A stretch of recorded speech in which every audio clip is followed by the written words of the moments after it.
প্রিয় শিক্ষার্থী, আমি আজকে প্রতিফলিত রশ্মি আপাতিত রশ্মি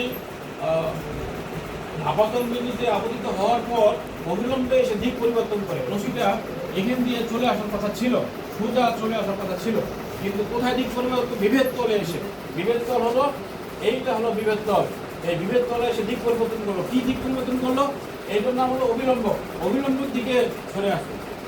যদি কোনো রশ্মি হালকা মাধ্যম থেকে ঘন মাধ্যমে প্রবেশ করে তখন দিক পরিবর্তন করে। কোন দিকে যায়? অবিলম্বের দিকে সরে আসে। তাহলে সেক্ষেত্রে আপাতন কোণ আই বড় হবে এবং প্রতিসরণ কোণ ছোট হবে। এই যে কোণটা ছোট হয়েছে, এই কোণটা বড় হয়েছে। তাহলে এই ছবি ক্লিয়ার? এখন এই ছবি আলোক রশ্মি ঘন মাধ্যম থেকে যদি হালকা মাধ্যমে যায় সেক্ষেত্রে রশ্মিটা সোজা যাওয়ার কথা ছিল, না গিয়ে অবিলম্ব থেকে দূরে সরে চলে গেছে। অবিলম্ব থেকে এই রশ্মিটা দূরে সরে গেছে।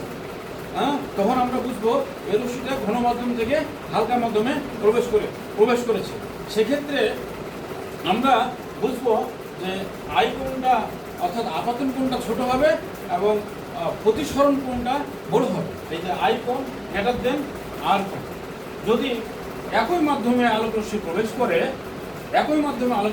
করে তাহলে কি সোজা চলে যাবে। সেক্ষেত্রে আই কোণ আর আর কোণ সমান হবে, আপাতন কোণ এবং প্রতিসরণ কোণ সমান হবে।